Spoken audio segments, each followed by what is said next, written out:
Pressure जो था वो उनके चेहरे से नज़र नहीं आ रहा था, किसी किस्म की ऐसी गुफ्तगू, बल्कि उन्होंने तमाम कैंडिडेट्स को एक दिन पहले मुबारकबाद टेलीफोनिकली दी, कल फिज़िकली भी उन्होंने मुझे मुबारकबाद दी, बल्कि मेरा जो नोटिफिकेशन है वो आज भी मेरे पास है। जब उनके पास गया तो उस पर उन्होंने माशाल्लाह लिखा हुआ है, माशाल्लाह का लफ्ज़ लिखा हुआ है। तीसरी बात यह है कि जहाँ तक कैंडिडेट की एक्सेस नहीं है, आम लोगों की एक्सेस नहीं है, मीडिया की एक्सेस नहीं है, तो कमिश्नर साहब को कैसे पता चल गया कि फलां जगह ठप्पे लग रहे हैं और मैंने ठप्पे लगवाए हैं। दूसरी बात यह है कि कमिश्नर साहब की रिटायरमेंट है 10 तारीख को या 18 तारीख को। अब ये ज़मीर 12 घंटे के अंदर अंदर कैसे जाग गया।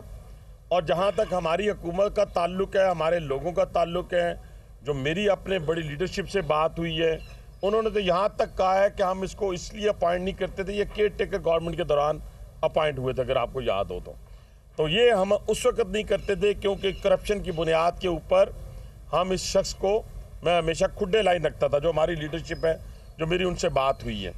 तीसरी बात यह है कि इस वक्त पाकिस्तान के अंदर जो सियासी अदम इस्तेहकाम की तरफ धकेलने की साजिश की जा रही है, उसका वो हिस्सा बने हैं। ये बात मामूली नहीं है, ये पाकिस्तान की हद तक नहीं है। जो मेरे इल्म में आई है, फैमिली के क्लोज जो रिलेशन है वो उनके फॉरेनर्स हैं, और उन्होंने ख़ुद इस बात को माना कि मुझे ओवरसीज़ की तरफ से, सोशल मीडिया की तरफ से प्रेशर था। वो क्या प्रेशर था? क्या आपका ज़मीर आज 10 दिन बाद ये जागने पे मजबूर हुआ है कि जनाब मैंने ये करवाया है? आप तो करवा ही नहीं सकते। ये तो डायरेक्ट इलेक्शन कमीशन के वो कंट्रोल में है, उनकी निगरानी में इलेक्शन हुआ है। दूसरा, आपने चीफ इलेक्शन कमिश्नर से लेके चीफ जस्टिस ऑफ पाकिस्तान दोनों पर इल्ज़ाम लगा दिए। यानी आप कहाँ से उठे, क्या आपकी जिम्मेदारी थी, कहाँ पर आप चले गए? दूसरा, पाकिस्तान मुस्लिम लीग नवाज 2013 में भी रावलपिंडी से मैंडेट छीना गया, 2018 में भी मैंडेट छीना गया। अब ये मैंडेट पे डाका नहीं डालने दिया जाएगा। हारने वाले जो है एक तरीक़ाकार है, रावलपिंडी के अंदर नहीं, पूरे पाकिस्तान के अंदर एक कानून मौजूद है, एक आइन मौजूद है। हारने वाला जाएगा इलेक्शन कमीशन, वो गए, वो हाई कोर्ट गए, हाई कोर्ट ने उनकी एप्लीकेशन खारिज कर दी, इसी तरह जी खारिज कर दी। उसके बाद वो इलेक्शन कमीशन गए, खारिज कर दी। अब दो तरीक़ाकार बाकी रहते हैं। एक ट्रिब्यूनल बनेगा, ट्रिब्यूनल में वो लेके जाएं 45, 47, 48, 49, हम लेके जाएंगे 45, 47, 48, 49। वहाँ जाके फैसला हो जाएगा, दूध का दूध, पानी का पानी। उसके अलावा क्या होगा, ट्रिब्यूनल में भी वो हार जाते हैं तो वो फिर सुप्रीम कोर्ट चले जाएंगे, सुप्रीम कोर्ट में जाकर वो फैसला करेंगे। इस तरह तो हर शख्स उठेगा। हाँ, एक बात मुझे याद आ रही है जो उन्होंने उस वक्त भी कही, बड़े अच्छे मूड में, कोई प्रेशर के मूड में नहीं। उन्होंने कहा मैं डिप्रेशन की गोलियां पिछले 3-4 साल से ले रहा हूं और कई दफ़ा रात को मुझे उठना भी पड़ता है, तो उसके लिए अब्बासी साहब कोई आप मेडिसिन जो है वो सजेस्ट करें। मैंने कहा मैं डॉक्टर नहीं हूँ, मैं मेडिकल के शोबे से वाबस्ता नहीं हूँ, सिर्फ मैं मैन्युफैक्चरर ज़रूर हूँ, लेकिन मुझे नहीं पता कि कौन सी मेडिसिन खानी है, सर दर्द की खानी है कौन सी, आप डॉक्टर से रजू करें। ये बात ज़रूर थी, लेकिन ये बड़ी हंसी खुशी में थी, और वो 3-4 साल की बात कर रहे थे, ये नहीं कि एक दिन की बात कर रहे थे। ये सारी सूरत हाल आपके सामने है, तमाम कैंडिडेट्स आपके सामने मौजूद हैं। जो नहीं पहुंचे अभी क्योंकि हंगामी तौर पे प्रेस कॉन्फ्रेंस रखी गई थी, वो भी आपकी प्रेस कॉन्फ्रेंस और सवालात के बाद जो है वो इंशाल्लाह ताला इख्तिताम पजीर होगी। रास्ते में मौजूद आ रहे हैं, वो यहाँ पे पहुँच जाएंगे। जो पाकिस्तान मुस्लिम लीग नवाज का मौक़िफ़ है, ओवरऑल मौक़िफ़ ये है, देखें आप मीठा मीठा हाप हाप कड़वा कड़वा थू थू। अब आप देखिए कि बहुत सारे लोग ऐसे भी निकल आए हैं, मुख्तलिफ जमातों के सरबराह भी हैं, जिन्होंने आज गालियाँ निकालनी शुरू कर दी हैं उन मुक़्तदर लोगों के बारे में जिनके बारे में उस वक्त वो कुछ नहीं कह सकते थे। मैं समझता हूँ कि अखलाकी तौर के ऊपर सबसे बड़ा विक्टिम तो हम लोग बैठे हुए हैं, लेकिन अगर हम उस वक्त किसी के खिलाफ बात नहीं कर सकते थे तो आज भी हमें करने की अखलाकी तौर पे इजाज़त नहीं होनी चाहिए, या हमारा ज़मीर उसको कभी भी गवारा ना करेगा हम उसको बयान करें।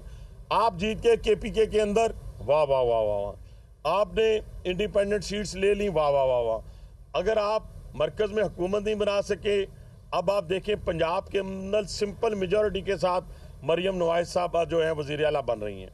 यहाँ हुकूमत फेडरल गवर्नमेंट के भी हमारे नंबर्स पूरे हैं। अब दूसरी सूरत हाल ये है कि जो पूरी दुनिया चाहती है, वो दुनिया यही चाहती है कि पाकिस्तान को ऐसे ओछे हथकंडों के ज़रिए अदम इस्तेहकाम की तरफ धकेला जाए। आप सब गवाह हैं, क्या ये मुमकिन है कि पाकिस्तान किसी नए इलेक्शन का मुतहम्मिल हो सकता है, ये मुमकिन ही नहीं है।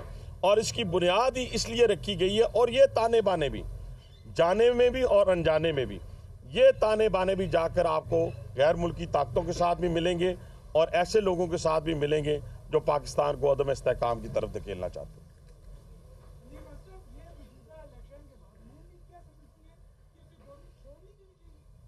वजह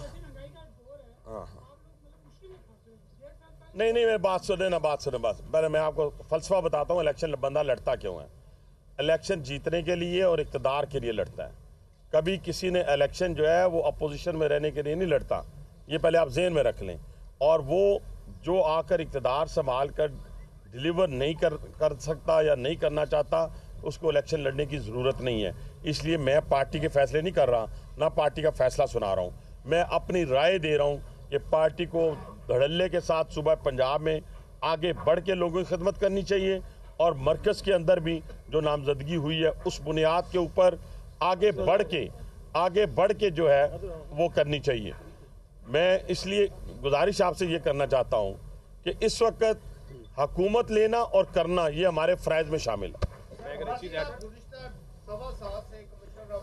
आपसे पिंडी की क़यादत से मुकम्मल राब्ते में रहे, कभी आपको ज़हनी हालत में कभी सुबह ओवन का एक उनकी प्रेस कॉन्फ्रेंस के बाद अब उनकी ज़हनी हालत के हवाले से कहा जा रहा है कि वो पागल हो गए हैं, तो बताएं कि वो पागलों के साथ देखिए, पहली बात तो ये है कि मुझे नहीं पता कि मैंने कभी महसूस नहीं किया कि वो पागल हैं, मैं ऐसे बात करूं। और ये भी मैं कहता हूँ, लेकिन डिप्रेशन की जो गोलियों वाली बात है वो तो मैंने आपको पहले ही बताई है। लेकिन लाजम नहीं है कि डिप्रेशन की गोली खाने वाला बंदा एकदम जो है वो आपके सामने नज़र आ जाए। हो सकता है रात को कई दफ़ा उठता हो। इस वक्त उनका इलाज भी होगा ना, मुआयना तो होना चाहिए, हर सूरत होना चाहिए, हो रहा होगा। बल्कि मैं तो समझता हूँ कि मुआयना उनका हो रहा होगा और उसमें चीज़ें साबित होंगी। ये मैं फिर आपसे कह रहा हूँ, बड़े वसूख के साथ कह रहा हूँ, कल 6:30 बजे तक ज़मीर बिल्कुल सोया हुआ था और बड़ा खूबसूरत सोया हुआ था, स्माइलिंग फेस के साथ था, गपशप में था और प्रोजेक्ट डिस्कस हो रहे थे। अच्छा भाई साहब, ये कमिश्नर रावलपिंडी ने जो अपना इल्जामात लगाए हैं 70,000 की लीड से उन्होंने कैंडिडेट जीत रहा है, जो रिजल्ट आया उस पर बुरा असर नहीं पड़ेगा? और दूसरा ये बता दें, क्या कमिश्नर रावलपिंडी ने किसके दबाव पर सर ये आज इल्जामात लगाए? अच्छा, ये इल्जामात हम खुद कह रहे हैं कि सोशल मीडिया और ओवरसीज़। अब ओवरसीज़ के अंदर बहुत सारी कुव्वतें हो सकती हैं जो बलूचिस्तान में भी इन्वॉल्व हैं, क्योंकि इनकी फैमिली के लोग बाहर हैं, हो सकता है वहाँ उन पर कोई प्रेशर डाला गया हो। और जो इस वक्त फ्रंटियर के अंदर भी इन्वॉल्व हैं, जो पूरे पाकिस्तान पंजाब के अंदर भी इन्वॉल्व हैं। आपको पता है ये खुद कुछ धमाके जो होते हैं या दूसरी तीसरी चीज़ें जो हैं मुल्क को अदम इस्तेहकाम की और एक इंस्टीट्यूशन के ऊपर हमलावर हुआ जा रहा है, ये एक साजिश के तहत हुआ जा रहा है। ये कोई मजाक नहीं, गुड्डा गुड्डी का खेल नहीं है बाबा। इस वक्त पाकिस्तान जो है उन हालात से गुजर रहा है, मुआशी अदम इस्तेहकाम भी है इस वक्त, जब तक हुकूमत नहीं बनती सियासी अदम इस्तेहकाम भी है। लेकिन हर शख्स उठे, कमिश्नर उठे, DC उठे, मेरी पार्टी से कोई उठे, किसी और पार्टी से उठे और कहे जी तहकीकात का मुतालबा कर दें, तो तहकीकात ही होती रहेंगी। वो जो ट्रिब्यूनल किस काम के, इलेक्शन कमीशन किस काम का, अदालतें किस काम की, ये सारी चीज़ें वहाँ से हो गई हैं। 2 फोरम उन्होंने हमारे से हारने वालों ने इस्तेमाल कर लिए हैं, हाई कोर्ट भी इस्तेमाल कर लिया है, इलेक्शन कमीशन भी इस्तेमाल कर लिया। 2 फोरम बाकी हैं, उन फोरम पे जाया जाएगा, वरना मैं ना मानूं वाली बात तो फिर क़यामत तक जारी रहेगी। हाँ, मैं तो पहले आपको कह रहा हूँ ना कि ये ज़मीर जागने वाली जो फैक्ट्री है कि पता कोई नहीं हमारे से जाग जाए, किसी और में से जाग जाए, तो उसके पीछे लगने की बजाय हमें आइन और कानून को फॉलो करना है। और मैं समझता हूँ कि चट्टा साहब ने, क्योंकि 18 तारीख को या 10 तारीख को उनकी रिटायरमेंट थी, तो उससे पहले हीरो बनने की कोशिश की है, सोशल मीडिया का हीरो बनने की कोशिश की है, अपनी फैमिली के सामने बनने की कोशिश की है। कुछ हो सकता है कोई फॉरेन दोस्तों को खुश करने के लिए। ये बहुत बड़ी इस इन्वेस्टिगेशन की ज़रूरत है, इलेक्शन की इन्वेस्टिगेशन की ज़रूरत नहीं है। उसके लिए फोरम मौजूद है, इस्तेमाल किए हैं लोगों ने। इन्वेस्टिगेशन ये होनी चाहिए कि जो फॉरेन इनके दोस्त हैं, फॉरनर्स हैं, जो इनकी फैमिली में से फॉरनर्स हैं, मैं मुल्क का नाम नहीं लेता, उनकी इन्वेस्टिगेशन होनी चाहिए कि उनके कहने पे कितने पैसे लिए गए, क्यों ये कहा गया, क्यों ये किया गया। ये इन्वेस्टिगेशन उस पैसे की होनी चाहिए, किन किन दोस्तों के कहने के ऊपर उन्होंने ये काम किया।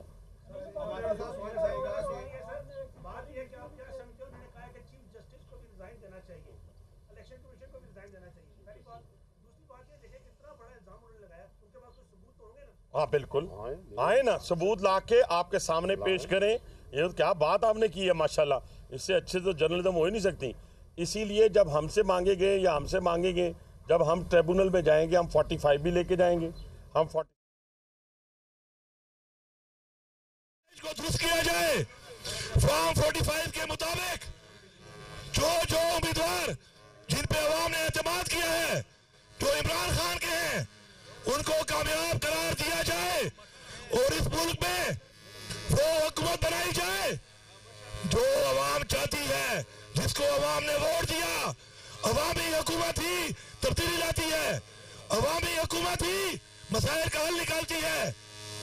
और मेरी बाकी तमाम आरोप से कि जो इस जुर्म में शरीक हुए हैं उनसे गुजारिश है कि इस्लाह का वक्त है, कभी भी देर नहीं होती, अभी भी देर नहीं है, आप उठें। नाज़िर देख रहे हैं, एक जानिब नामजद वज़ीर आला KPK अलीमीन गंडापुर अपने कारकुनों से खिताब कर रहे हैं। पाकिस्तान तहरीक इंसाफ की जानिब से मुल्क भर में आज एहतजाज की कॉल दी गई थी और उसी एहतजाजी रैली से कारकुनान से खिताब कर रहे हैं। जबकि दूसरी जानिब लीगी रहनुमा हनीफ अब्बासी हैं जो कि दीगर मुस्लिम लीग नून के कारकुनों और रहनुमाओं के साथ प्रेस कॉन्फ्रेंस कर रहे हैं और जो आज वाक़या सामने आया कमिश्नर रावलपिंडी का, उस पर अपना मौक़िफ़ दे रहे हैं। कमिश्नर रावलपिंडी लियाकत अली चट्ठा ने आम इंतखाबात में बेज़ाब्तियों का एतराफ़ करते हुए मुस्ताफ़ी होने का ऐलान कर दिया और उसी पर हनीफ हमारे पूरे पाकिस्तान के अंदर इस्तेकाम उनके साथ इनका ताना बाना मिलता है। ये आप वरना वो कभी भी चीफ जस्टिस ऑफ पाकिस्तान का नाम ना लेते, कभी वो 10 दिन बाद उनका ज़मीर ना जागता, उनका ज़मीर। हाँ, उनको जो ऑप्शन थी ना, बजाय इसके कि पूरे मुल्क में अनारकी पैदा करने की कोशिश करते हैं, उनके पास जो फजर के टाइम ऑप्शन थी उसको अपनाते ताकि होता कि जी फैमिली मैटर के ऊपर प्रेशर के ऊपर खुदकुशी कर ली, वो ज़्यादा बेहतर था उनके लिए, बजाय इसके कि उन्होंने एक शोशा छोड़ के इस मुल्क को अदम इस्तेकाम की तरफ धकेलने की कोशिश की। दूसरा आपने बात की वहाँ भी, हम सारी रात हमारा ऑफिस भी खुला रहा और हम उसको परसू भी करते रहे, लेकिन हम जाके RO ऑफिस नहीं बैठ सकते थे, हम किसी DC ऑफिस नहीं घेराव कर सकते थे। हमने उसका इंतज़ार किया, इंतज़ार करके हमारा नतीजा आया। एक एक चीज़ हमारे पास, मैं फिर वही अर्ज़ कर रहा हूँ, मौजूद है। अगर मौजूद ना हो तो मुझे नोटिफिकेशन जो इलेक्शन कमीशन ने दिया है, क्या इलेक्शन कमीशन ने किसी और को जवाब दे नहीं होना था, किसी और को जवाब दे नहीं होना, वो नोटिफिकेशन दिया उन्होंने। उसके बाद मैं फिर बार बार कर रहा हूँ, वहाँ पे अपीलें भी की, वो खारिज हुई। हाई कोर्ट रावलपिंडी बेंच में अपीलें गई हैं सबके खिलाफ, दानियाल के खिलाफ, मलिक साहब के खिलाफ, मेरे खिलाफ, ज़ियाउल शाह साहब के खिलाफ, राजा हनीफ साहब, इंजीनियर कमर इस्लाम के खिलाफ, सबके खिलाफ गई हैं, तो वो सारी खारिज हुई हैं। वो अगर इतना उसमें ताकत होती, इतनी जान इस्लाह करे, तो फिर जो फिर अपनी इस्लाह नहीं करेगा तो वो कानून के मुताबिक सजा के लिए तैयार रहे।